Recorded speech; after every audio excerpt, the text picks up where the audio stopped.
When people think about data skills, they immediately go to, oh, that's not me. I just need to hire a specialist. And that's just kind of where all of our minds go immediately is that, okay, well, I need to get an analytics team and then they do all the data work and everybody else just does their role. But the reality of the modern organization is that it can't be that way. So think about marketing, and the transition marketing has gone through over, maybe the last 10, 15 years, and think about how data-driven marketing is now. So marketing is almost like a science now, right? It's not just an art, and it's become a science because of data.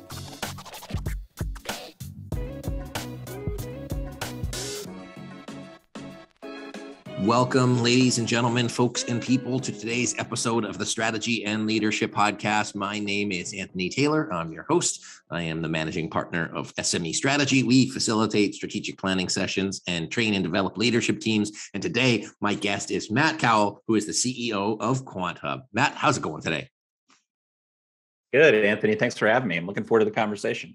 I'm excited to chat. So, as I mentioned in our interlude, one of the things we do is train leadership teams and make sure that they are supported in their ability to lead and execute strategy. Matt, why don't you tell our listeners a little bit about what QuantHub does and how what you do ties into developing people to their fullest potential?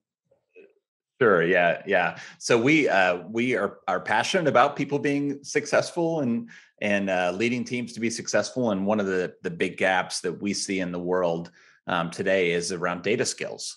And so we are a data skill platform.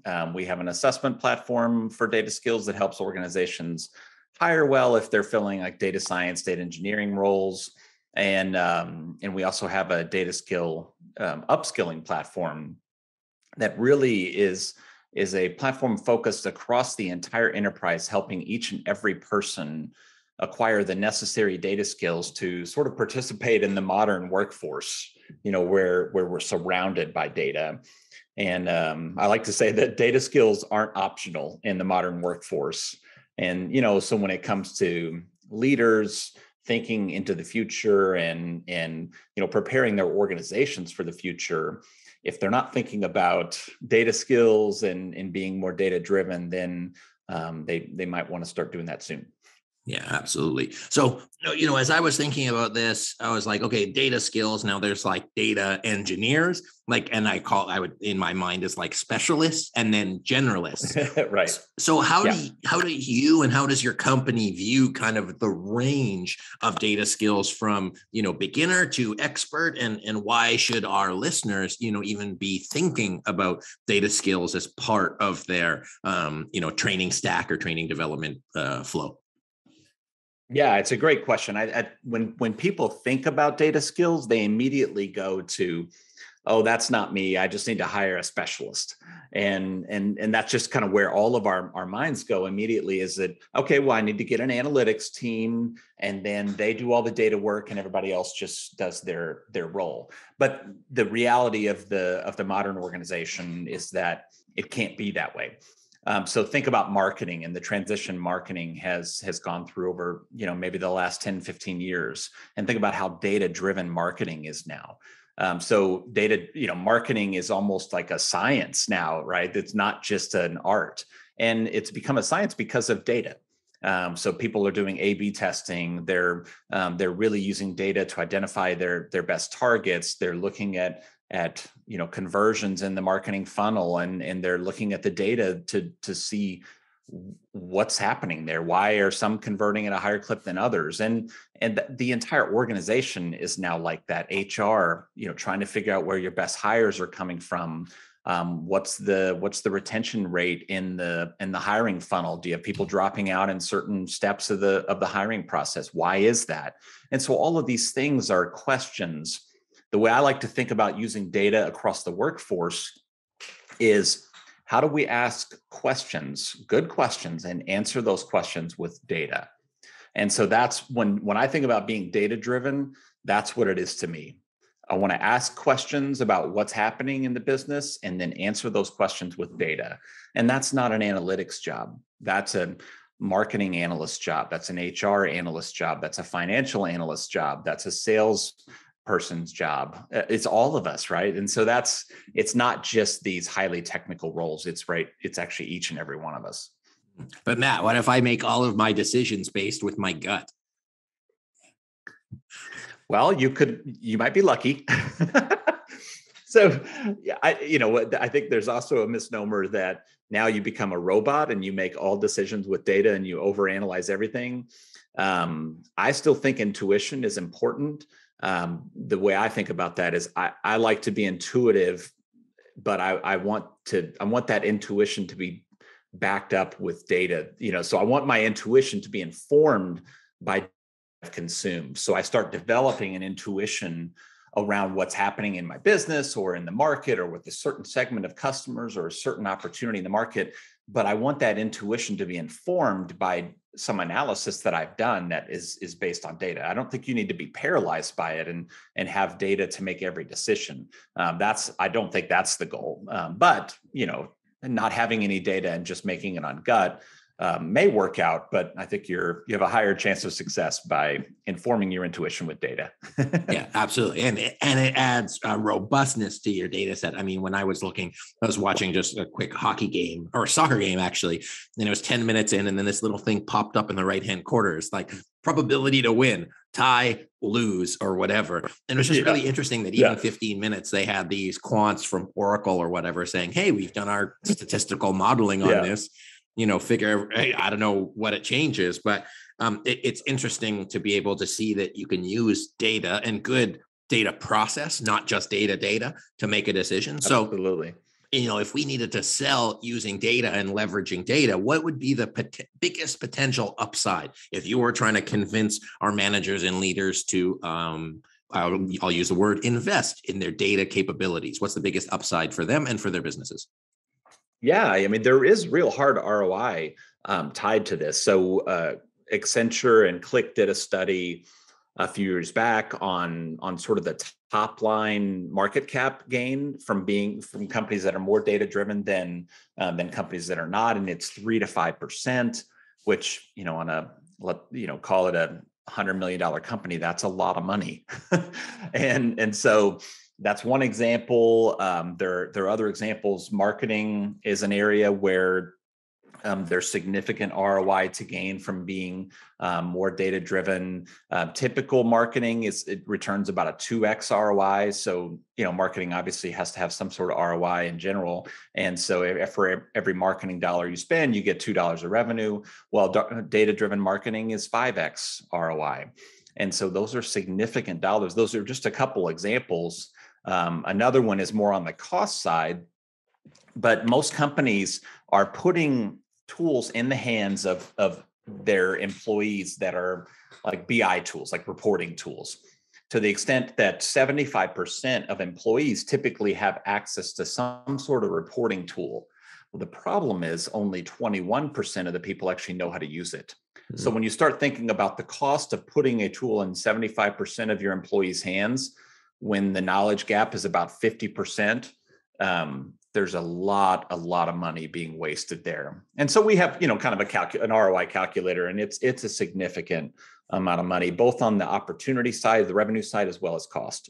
Hey, sorry to interrupt. It's Anthony here again. I just wanted to let you know if you're enjoying today's episode, I'd love it if you could give us a review and a comment to let us know where you're listening from. It means a lot to us. It helps us with the algorithm. It also helps us get into the hands of more people so that we can keep bringing great guests onto the show. So please do that. Also, if you or your team are planning a strategic planning offsite coming up, please reach out to us. We'd be happy to see if we're a fit to facilitate, to support you and your team getting on the same page and getting clear about where you want to go. So you can visit SMEstrategy.net or click the link in the description. We'd appreciate both of those things. And now get us back to the episode. Yeah, I love that, because that was my flipped question, saying, hey, what's the cost of that? Because even if people see the upside, they're going to feel the downside more. And unsurprisingly, you had good data to back that up. So that's right. For our podcast listeners, may not be able to see Matt's background, but he's got a couple guitars, he's got a bunch of sheet music. And when I was thinking of okay, well, when you play guitar, I'm learning the piano, you need to have chords. Like before you do anything, you need to be able to play the fundamental chords. So right. Matt, what are the fundamental chords that one might need to learn? as they are developing their quantitative skills that they would need to put in place as a foundation? 2 or 3 things that we could say, hey, this is where you need to start. Wow, this is good. That's a good tie-in with the music in the background. So a couple, fundamental chords of data skills. So we actually, there's a term now that's becoming pretty prevalent. It's called data literacy, and so data literacy is where you start thinking about that skill that we all need to have. And there are definitely different aspects of that. One is just understanding use cases for data, because to start using data more effectively, you need to understand how it might be used. And so understanding use cases, like just some of the examples I talked about earlier, just using it in the hiring process, using it in the team member employee retention process, understanding what's going on inside of the organization. And these are things that HR can do without necessarily having a data analyst, kind of team doing it for them. And so those use cases, that's one example. Certainly data visualization, understanding charts, different types of charts, being able to interpret those charts. If you're seeing charts from individuals, and a lot of us end up doing kind of what we're doing here we're presenting, right? We're sort of storytelling with data in some respects. And so data storytelling is an important skill typically across the enterprise, being able to take an insight and then craft a narrative around that insight. And you might be trying to persuade an audience if you're in sales or marketing. And so aspects and elements of persuasion and using data to persuade an audience. Those are a few examples. Understanding different types of data. So when should you use geographic data versus demographic data versus psychographic data? And that sounds analytical, but it's something that we should all consider as we're trying to answer questions with data. I like that. One of the things as a manager, so I often say like a manager's job, leader's job is 80-90% communication, and you need to be able to communicate to your audience appropriately. And by better understanding how to harness data and interpret data, then as you do your communication, storytelling, or convincing, which is pretty much anything a human does on a day-to-day basis, you need to be able to have the qualitative and the quantitative skills to build your, not even just your story, but the understanding that it lands with the other person, because how I might explain something might not necessarily land for you, and conversely. So a leadership skill of being able to get people on board, get the buy-in, but also understand the pain and benefit is super important. Thoughts on that from your perspective? Yeah.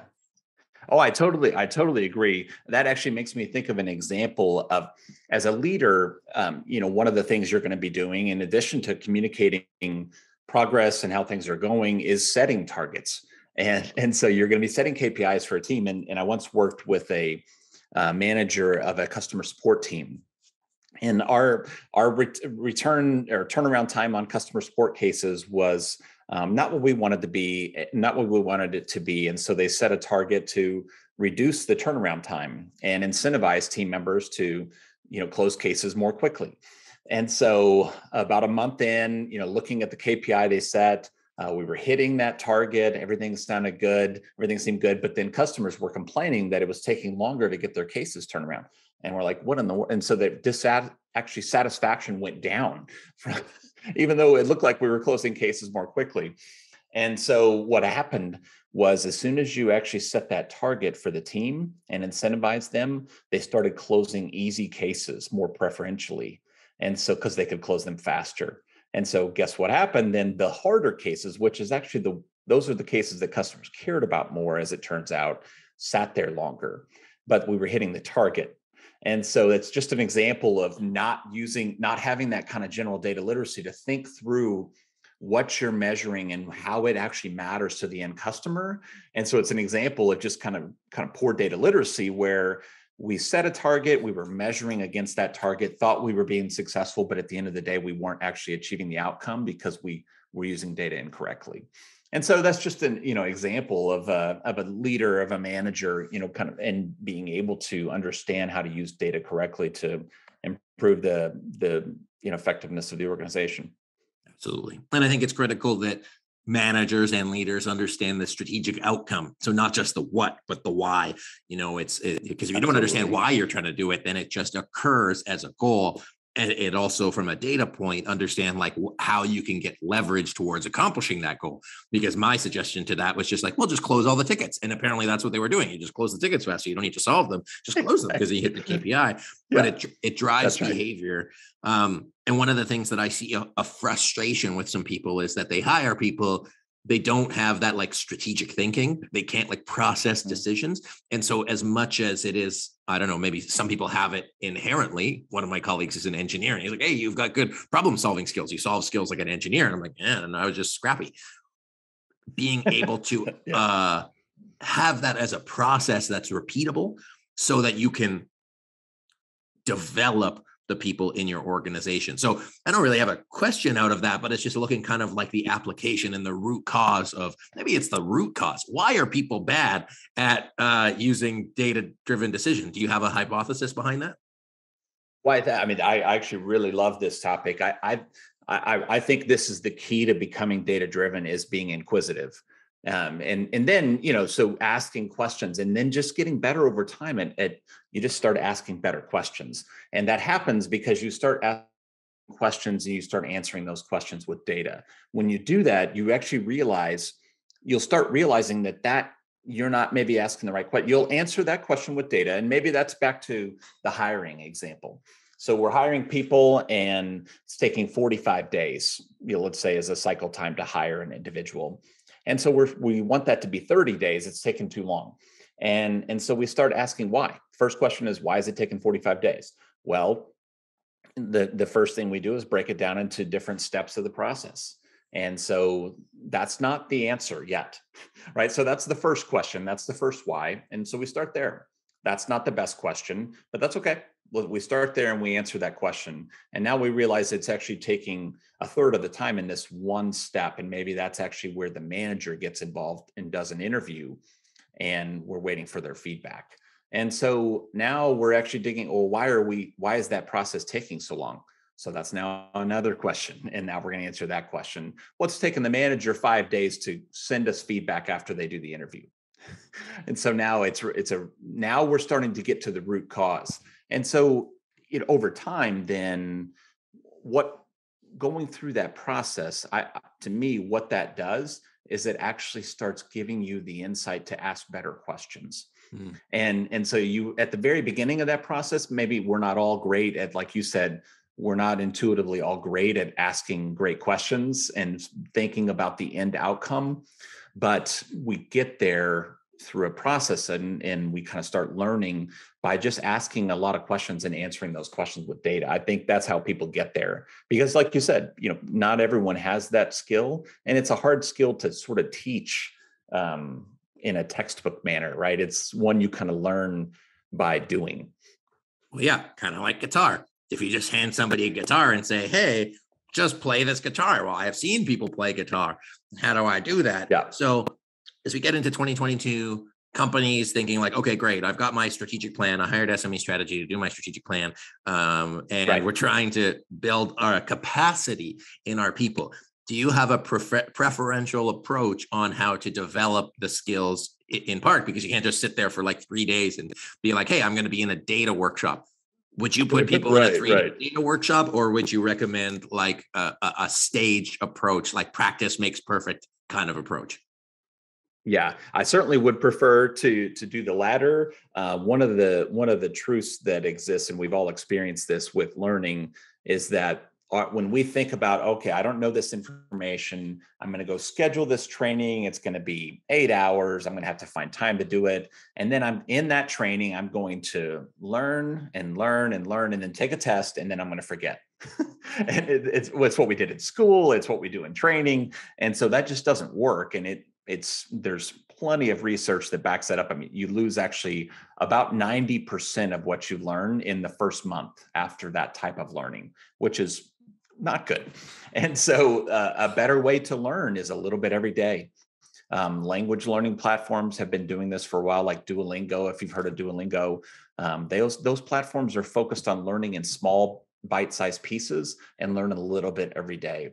And that's actually the approach we have at QuantHub around data skills. Is it's all about continuous learning, learn a little bit every day, learn in kind of small bite-sized chunks, and fit that into the white space of your day. Like, right after this, maybe I'll have 15 minutes before my next meeting. And so why not spend 15 minutes learning? And then I'll do that again tomorrow, and it might be a different time tomorrow. But that's actually how you learn and then remember. That's the key, is that then in that type of learning, you can revisit topics, and then you will actually remember those topics, as opposed to learning them once and then forgetting them.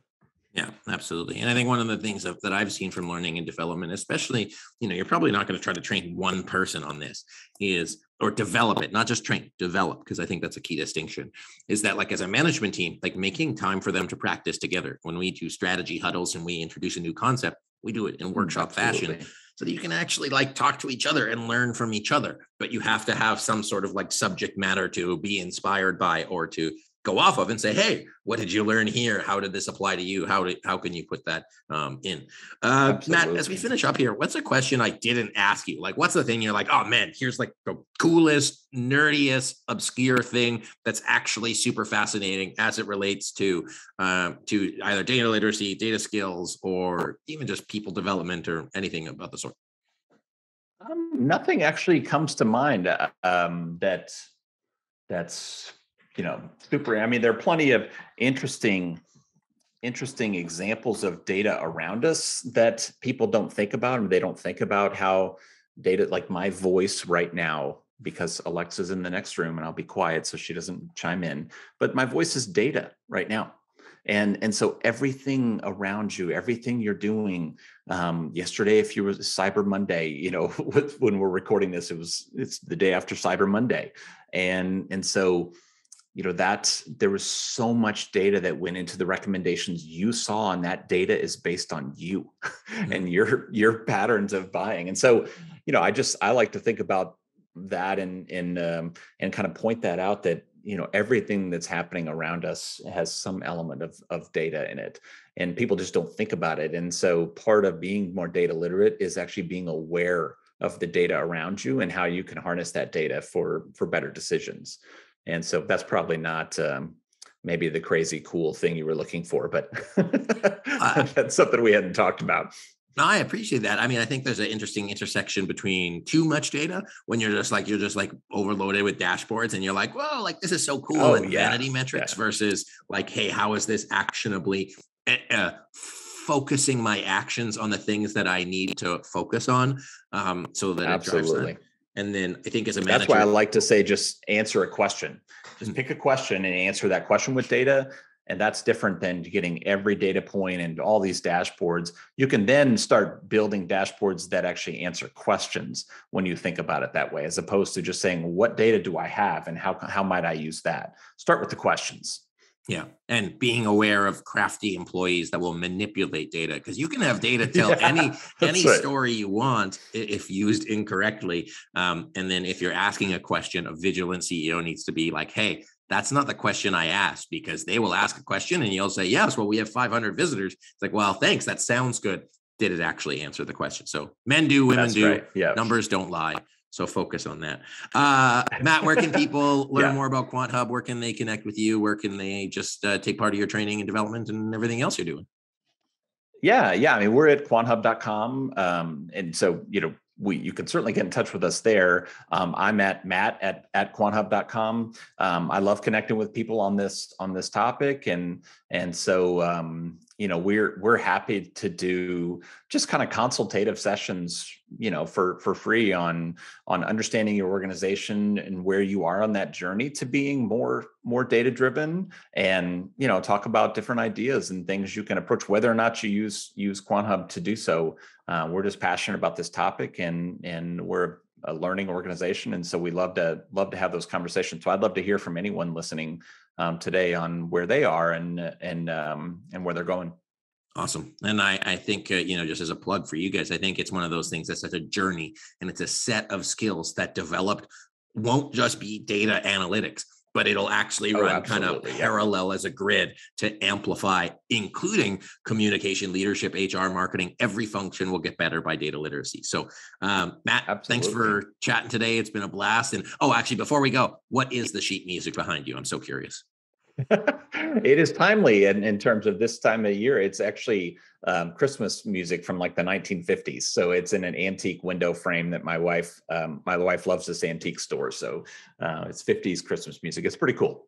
Okay, now I know. Perfect, Matt. Thank you for joining us. I won't start singing it for you. I think that might be a different podcast. We'll do it for the mixtape. My guest today, Matt Cowell, who is the CEO of QuantHub. Thanks, Matt. And everyone listening, thanks so much for joining us on this episode of the Strategy and Leadership Podcast. Do check out QuantHub. If you have any special requests for Christmas music from Matt, be sure to reach out to him, and then be sure to like and subscribe. My name is Anthony Taylor. This has been the Strategy and Leadership Podcast. Thanks for listening. Thanks for watching. And until next time.